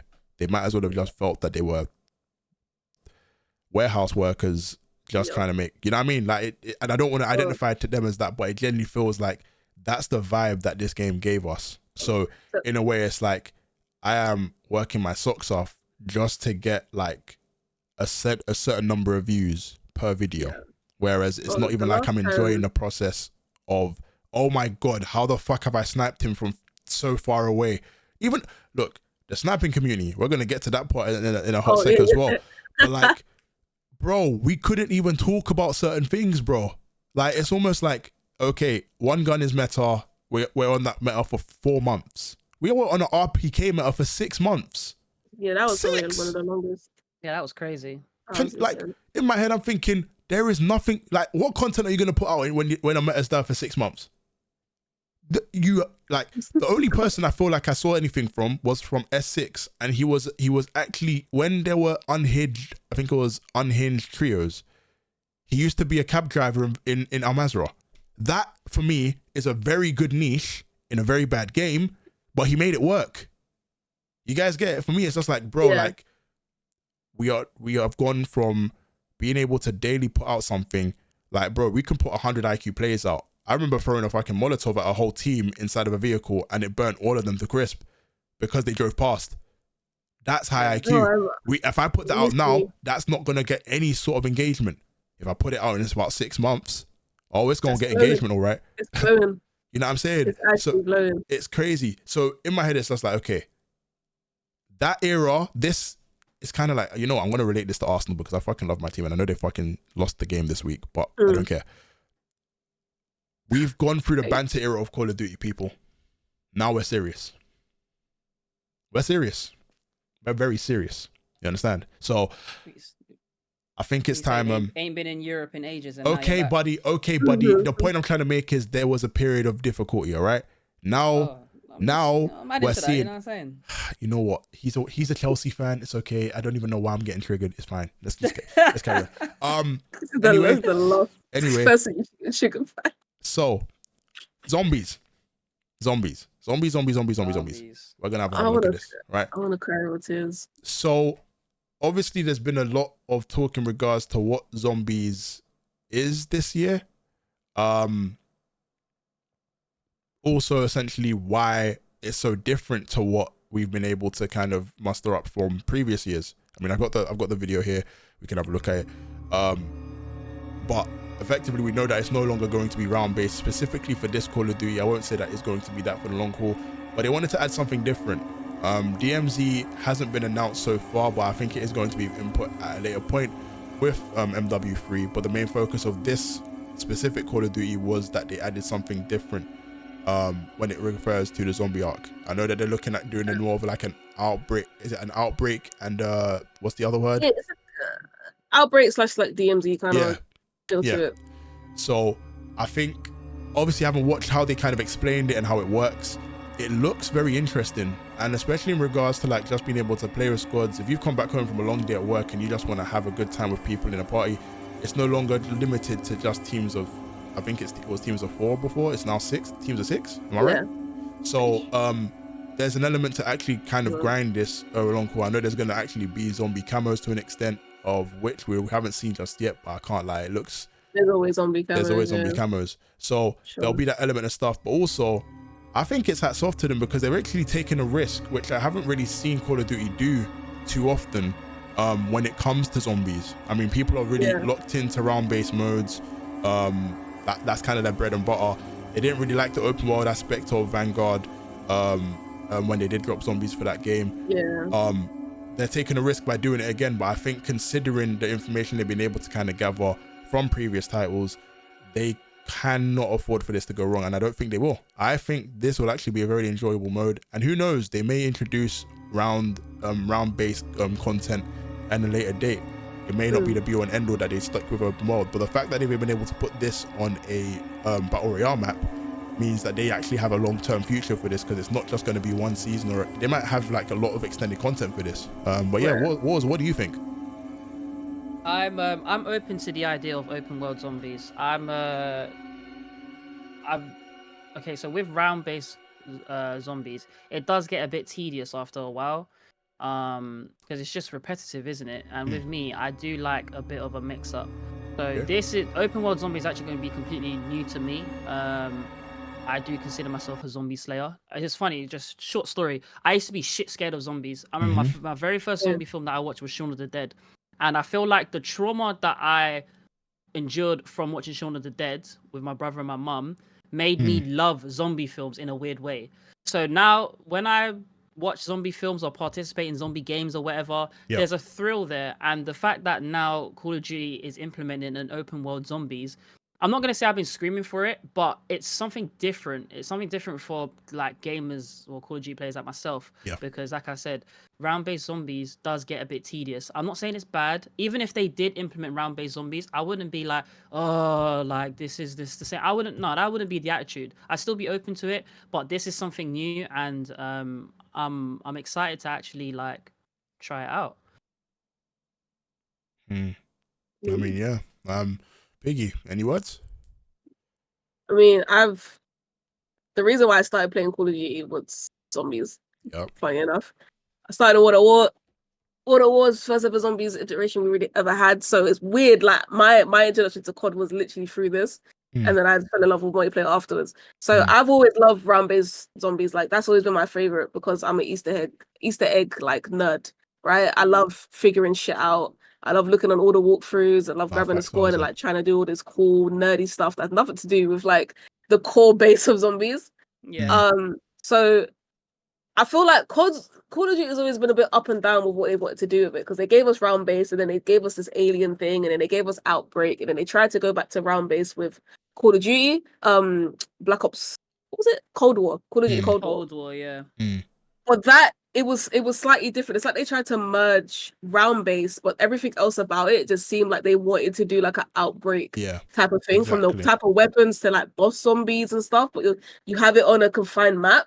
It just felt a bit like they didn't know which way they wanted to go. So I'm actually happy they finally put their foot down and said, you know what, we actually want to do this properly. Yeah. We want to have a real open world outbreak zombie experience. We're not going to try and please the people that like round based anymore. We're going to just put our all into making this a thing, because I feel like it's going to bring the best out of what they're trying to do. It looks great to me anyway. Like I feel like the map is a big part of it. Like if you have a good map, and you make the zombies look scary enough, you make them look different, you have zombie bosses, cool weapons, and all the normal things you like wall buying and the mystery box and Pack-a-Punch, and you know, Speed Cola and Juggernaut. It's like they kind of hit the nail on the head. I feel like this is what they've been gearing up to do for a long time. Not for you. Yeah. On the flip side of that, I don't actually think they're going to introduce round-based, because I really do think the next title is Treyarch. And so I think Treyarch are gonna reintroduce it. I think Treyarch they're gonna bring it back, and they're gonna bring back Easter eggs, and they're gonna bring back lore, and they're gonna write more to do with the stories and develop characters like they used to. So I wouldn't mind them not bringing round based. If that's what they're gearing up to do, hey, take your time. I also think there's an element to this where there's trial and error, right? And I also think that the last error they made would have been with the Vanguard zombies. I feel like what they've probably looked at here is that this could eventually be their start for Modern Warfare and its zombie arc, whereas Treyarch will then focus on the round based. This can more be open world, because at the end of the day, Modern Warfare 1 or Modern Warfare 2019 rather, is where Warzone was introduced, and that was a BR experience, and they're using the same BR experience in MW3 for the zombies mode. So in my head, it's like it makes sense that they are trying to use the same map in some way, shape, or format, and the same game. If you want to now leave turn-based stuff to Black Ops, by all means, it has worked for for Treyarch. It has worked for them. So I think it's best it stays like that, similar to where we were talking about the game engine and if they need to make any changes going forward. The other aspect I'd like to also say is that this is actually quite a good area to level up guns. I know a lot of people are going to be looking at potentially going into ground war and chasing nukes. I know Nuke's probably going to try and run it up the one time. And it's effectively some of the content I actually enjoyed watching when I started streaming. But zombies is also there. Zombies is also an actual opportunity to level up guns. Chase zombie cameras, which will look pretty cool for thumbnails and whatnot. So there's an element of things that creators can actually figure out. There's an element of zombies that there's a lot to figure out, but also for content creators, casuals, and diehards to really dive into that. I think this year will be really interesting.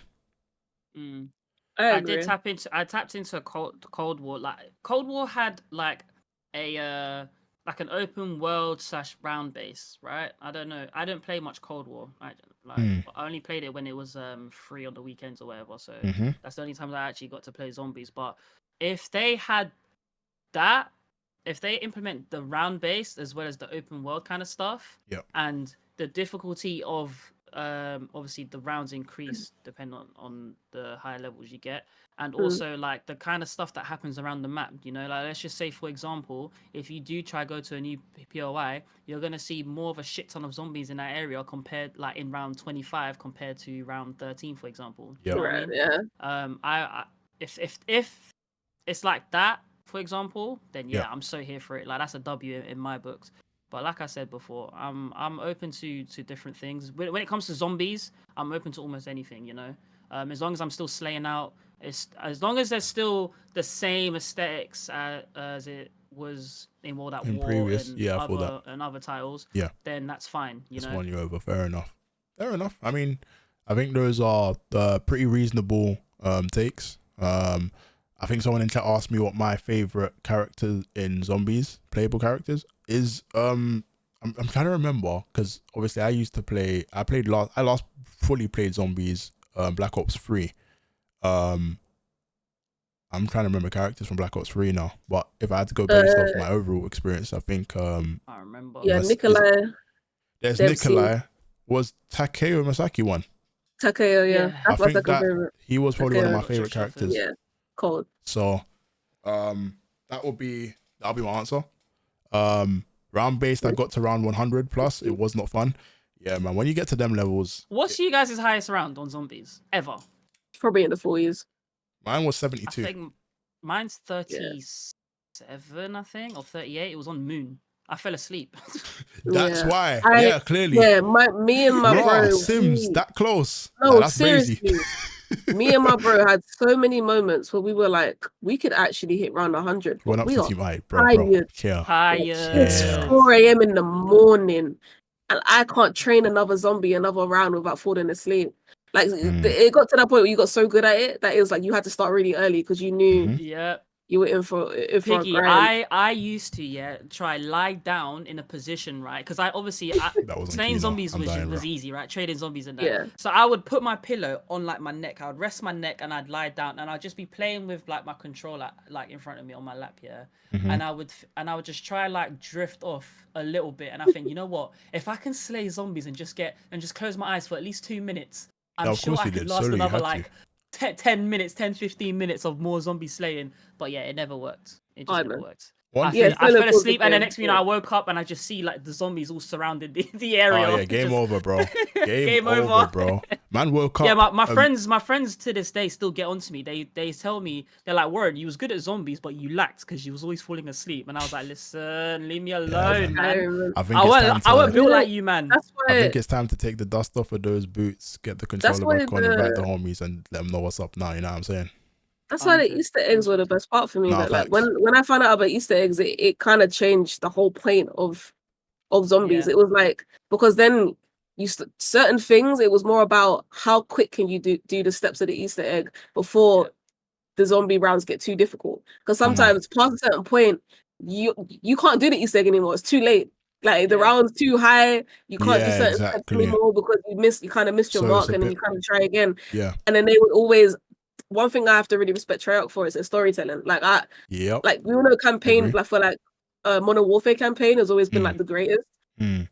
Because like their ability to just write an amazing story with characters and everything is great. But Treyarch had that storytelling, but in zombies, and the way that they would link everything with the characters to their backstory to what's actually happening on the map to the cinematics, and it no longer became about I'm just trying to survive for all these rounds. It was like I'm playing a campaign in zombies. Yeah. It's still the traditional round base and it has everything else that you know you love about it. So that's why I don't think round based zombies is going anywhere. I just think they're making it bigger. They're creating a bigger world for it. Where I'm happy to embrace that and let go of the old school kind of zombies that we're used to. Yeah. And I'm happy to embrace something like this. I think it will be a lot of fun. You can turn your brain off a little bit. You get scared a lot more. Like I can't like we play zombies for like over 10 years. I still get scared sometimes. Of course, sometimes you turn around, you bust a corner, so smack you back your head. It's scary. If you even go back to Cold War zombies, I think that was the first zombies I played as a content, like a streamer. I was playing with Sam Ham. I think it was Rico Hackett, and a couple of other people. We were going for hours. But I kid you not, I think we got to maybe like level 50 something. And then I turned around and I kid you not, I screamed. I was like, I haven't screamed in 50 rounds. All of a sudden I'm screaming. I'm thinking, what the how? What? Yeah, like, they just creep up out you. Yeah, they just creep up on you like some fucking. It gets tough, man. Bro. So in my head, it's like, listen, like it's not zombies if you don't have at least that one scare. That one experience, like after the first scare, you're calm. But that first one, yeah, man. What I want is go on. No, go on, Piggy. No. I was gonna say what I want to see is creativity with these zombies as well. Like I know they got zombie bosses and stuff, which they started to introduce in a later end of Treyarch Black Ops games. Which just adds a great dynamic. I think zombie bosses for that an open world is perfect. But I want to see. I want to see more like creative ways to actually introduce zombies to them actually crawling out of the ground, coming out of like vents, busting through doorways. I feel like what will make this great is if they kind of bring back that horror feel that zombies used to have. Yeah. I don't want it to be necessarily trolly. I actually want to feel like these like this wherever we are is actually getting taken over. Like there's some coming out of the dirt. There's some on the train tracks. You open a door, go in the building. They're just swarming. They're just standing there on some I Am Legend shit. Breaking things. You know what I'm saying? Then you see a big, what you don't even know what it is. Stepping over it, like if it has all of those elements, I actually think zombies might be more of an underrated element of this game. Yeah. If they're able to do that properly. Going back to the Easter eggs, like Treyarch did brilliantly, and I give props to them for creating the whole storyline of Dempsey, Takeo, Richthofen, and Nikolai, because I actually used to go on YouTube and type in zombie Easter egg story and all that stuff, and the amount of stuff that I've missed, like just even notes, like I think on the Reese there was these radios, like there was one radio at the beginning that you had to creep under some fireplace. I don't know if Piggy, do you remember that? Right at the beginning of the Reese, there was a radio near some fireplace, and then you can hear the hellhound turning into, the dog turning into a hellhound. Oh, do you remember what that? map is that? That's the Reese, the giant. It was that. It was right at the beginning. It was a giant one, electric thing. Oh no, I played this on PS. PS. No, because the electrics. They introduced the electric traps in Varrock, and then they continued on from there. Yeah, it was Varrock. Shinonuma was the giant swing. Yeah. And then the Reese was the. I remember the Hellhounds. I actually played that on BO3 because you can download the old school map. So I've literally got Black Ops 3, but I've got like all the old school zombie maps on it.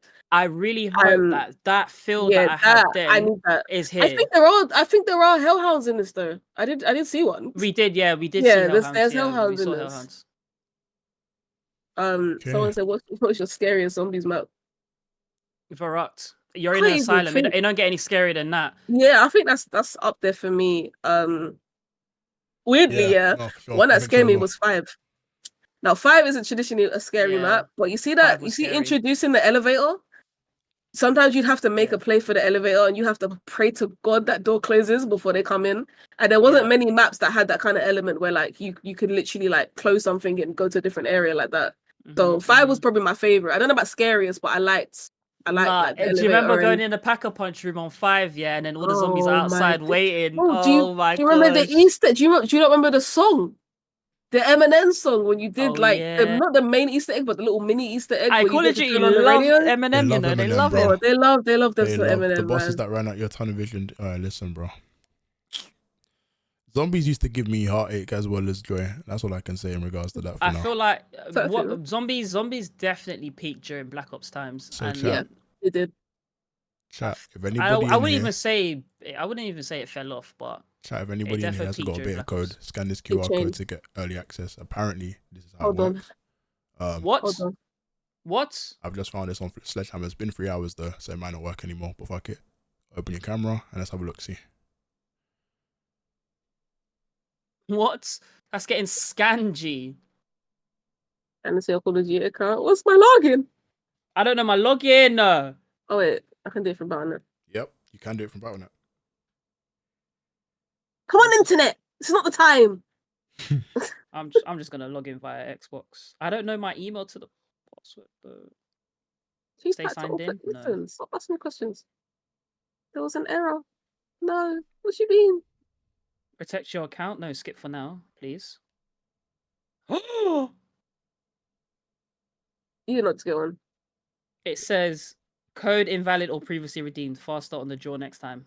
Damn it. Damn. Yeah. So it's not working for anybody now? No, I don't really. Arzen, have a look at try if it works for you. No, it says there was an error attempted to link your account. So I think there's just an issue with my account specifically. No, that shit ain't gonna work. Bro, I'm getting all this. I'm getting bare coding, bro. Look at this. I just tried to click submit, and look at this. I'm getting hacked. My phone's getting hacked. I'm dead, bro. What the heck? What the heck? My phone's getting hacked. Yeah, close that flipping page. No, it don't work. I want to see if there's a most recent comment underneath this. Code invalid or previously redeemed. I think if people have already redeemed something, it won't work. Yeah, no, it won't. Oh, okay. If I got 2 You know, freaking they consoles, probably come on. had like 10 beta codes or something. Whoever scans it, and then all 10 just gone like that. Sledgehammers themselves tweeted this, so I don't think it was 10 codes. It would have been a lot more than 10 codes. Oh. But I think obviously I didn't see this immediately. If I knew this was going on like 3 hours ago, I would have put this on stream time ago. Yeah. Anywho. Do you know what? I now know for future reference, when future Call of Duties come out, I need to turn on notifications for Sledgehammer or Treyarch and all them places there. You never know. They do these, like, because I remember Timo pre-season, yeah, I had Fabrizio Romano's tweets turned on, bro. I was not missing any transfer news. Not a single bit of transfer news I was missing. So I'm gonna apply that for Call of Duty for the next titles. I just want to have a look at Shotzi again because Yeah, when I tuned into him, he was by far the most entertaining. You lot see how he uses Battle Rage? Scump was shooting. You see how he uses Battle Rage here? Yeah, I see that. Oh my god, bro. Oh my god. Oh my god. Yeah, the snaking is rapid. Oh no, man. Nah, bro. I'm not gonna lie, his centering is insane. Yeah, he's got very good centering. His centering is insane. To have that type of movement and your centering is that good, he's a freak. Because like some people will watch that and be like, oh my god, like that's how I'm gonna look. But they'll do all the movement and they'll try and aim in, and their center is not like that. Hold on, did you not just see what I just saw? Yeah. Whoever that was, call him whoever that the username code 404. Nah, bro. What? It literally looks like MW3. No, but it's his face after. I've got to pause it. Yeah, look, he took the piss. He did a little celebration. How's a man looking at you like this after he's killed you? Nah, man, Shotzi, you're different, bro. That is Shotzi. This isn't Team Tactical, by the way. Anthony. Oh my god, bro. Oh my lord. COD next 084. Sorry, man. This is the face of a silent assassin. If I was that person, I'd never reveal myself. Say that again? I would never. If I was the person that just died, I would never reveal myself. All you got to do is go and find out who was on COD next 084. That's Monitor 084. The guy ran away because he knew what was going to happen. I can't lie. Man, I'll change the name tag that's on my chair. What you mean? If I see the number 84 anywhere for the rest of my life, man. Me, bro. Yeah, it's getting eliminated. PTSD for real. That shit is crazy. If I get food and they call number 84, it's not me. Someone else take it. Definitely not, you know. Oh I'll my reorder. god. Right. I'm looking at well, I'm just gonna flick through clips here, but we're looking at Destroy here, I think, and we're looking at a Juggernaut of some kind. So I'm gonna look in and see what this is. How to quick kill a jug the fastest in the new MW3. So this is how to kill a Juggernaut in the fastest way. You're kidding me. Can't change that, baby. How to quick kill a jug. I fucking love this story, but oh my god, bro! We saw Ebates get run over. Someone basically identified Ebates as a Juggernaut with this clip now because they said they had 3 men on one bike and said, "Yep, we're gonna go and kill Ebates." Now they're killing Juggernauts with this shit. God damn! Oh my lord! Yeah, that's man. So content. Have we got anything else here? Oh man. You know what? I did say I wanted to have a look at the buyback 1v3s. Okay, we're seeing a use of Battle Rage here again.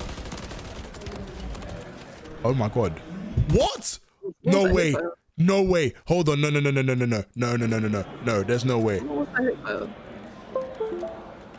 It's not that. It's the fact they didn't kill him on the buy station. How do they not kill him on the buy station? He's literally stood still. Oh my god. They stopped shooting? Was it his Georgia? That was gross. That was gross. Oh my god. Nah, bro. This makes no sense. That play makes no sense. The drill charge W play, he's getting shot from his backhand. He should not have that time to actually. Wow, bro. I literally just stop shooting. Oh my god, bro. What was that tactical he popped? It's Battle Rage.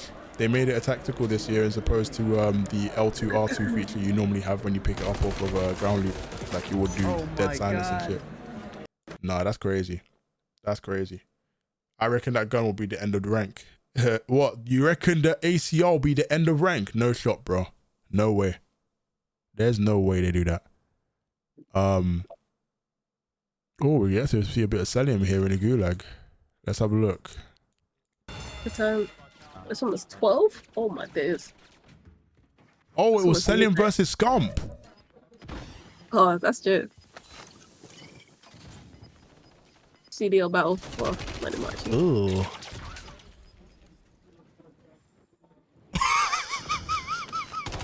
Is this Cell's revenge? Do you know what I felt? Yeah, I low-key thought that he took the zip up. Oh, because I heard the sound. I'm thinking, oh shit. Nah, bro. His prestige's been announced as this.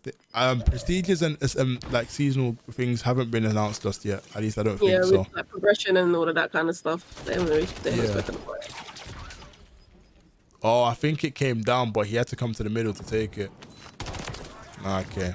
W movement, by the way. Selim fucking. He looked like I said earlier. He looked like he was having the time of his life. Trying to build this story already.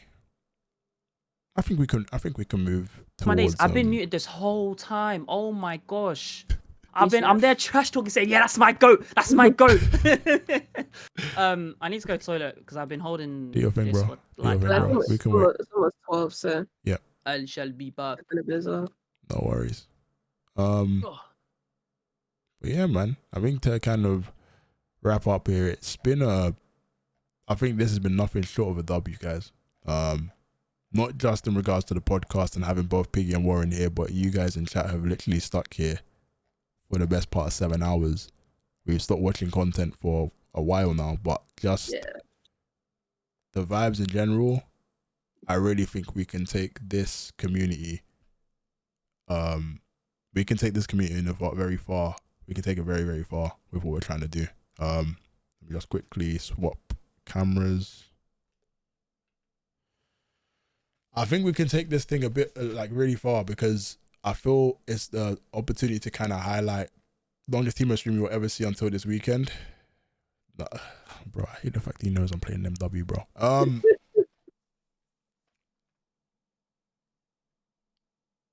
It's crazy because when I thought of making this podcast, I was inspired by other people just trying different kinds of content. And I obviously big up Repos because he's ideally the reason why I effectively thought there is no one in the UK doing this sort of stuff. I'm not really even focused on the numbers, but the fact that we have the numbers that we do have in the chat right now means a lot because it means no matter what I'm doing, you guys are in support of it.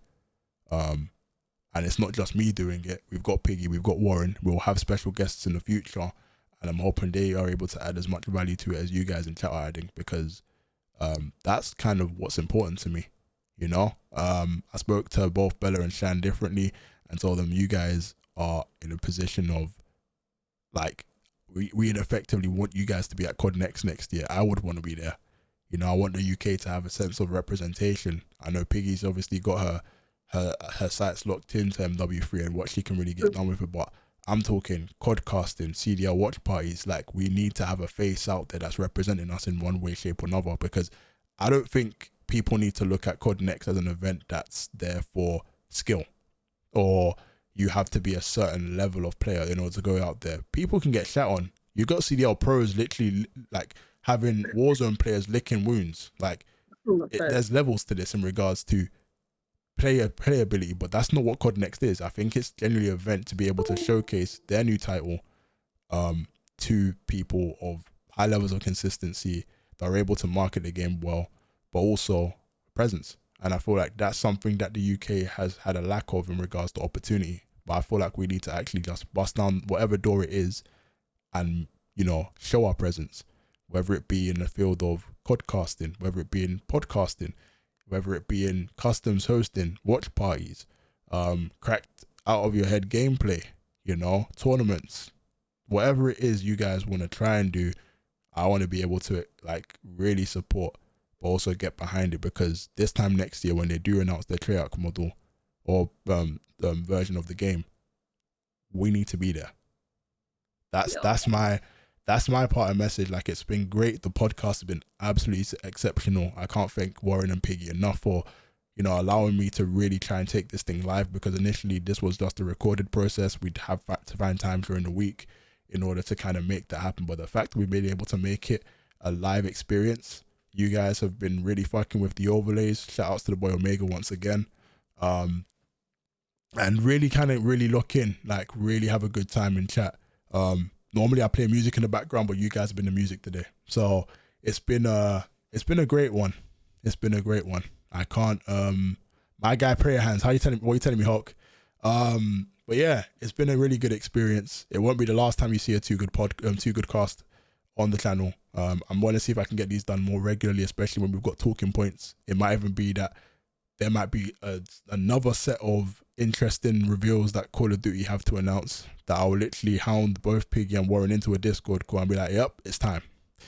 It's time. And you know, when I do this, or if I use this, I know you're gonna dig this. Then you know we've got something definitely worthwhile, you know? So chat, it has been an amazing day. It's been an amazing 7 hours and 20 minutes. I want to thank Piggy for the raid earlier and her support, not just today, but pretty much since I've gotten to know her. Being able to kind of help realize whatever it is I'm doing and giving it some sort of identity. And making me feel like whatever comes out my mouth isn't always dumb, because sometimes you need somebody like that in your life. But no, and Warren, Warren for essentially pushing me with YouTube, because I was in a place where I didn't really care too much about content creation and what it had to offer in regards to videos I put out on YouTube. I was more or less just thinking I'll eventually put something out, but the guy has really looked at analytics, what works, what doesn't. His attention to detail, especially with the likes of like Mr. Beast and how to get started with channels, has really opened my eyes in regards to what I really wanted to start doing, and not really just subjecting myself to just gaming, like really looking at areas within gaming, IRL content, people I can network with. That goes not just down to him, but a lot of you. But he really did open my eyes when it comes to the YouTube aspect of things, and really how to kind of, you know, spearhead that. So none of this stuff is possible without these two, you know? So I might have put it all together. I might have assembled the Avengers version of Call of Duty podcasters. I don't know if I'll call it just yet. I'm gonna just run with the Too Good Cast. We'll see how that, you know, where that ends. Love the shit. Keep grinding, cuz I appreciate you, bro. For real. Thank you. But yeah, man, it has been a blast. I don't want to keep anyone here longer than they need to be. It is approaching to be midnight. I'm gonna wait for Wars to come back before I do eventually raid out. I don't know what he's doing that third. He said he's been holding it for a minute. I can't lie. For that alcohol. Yep, I drank none, and I've been feeling used to it. Yeah, I mean, I'll probably find something in the kitchen in a bit. I might pop down to the dropping AC 130.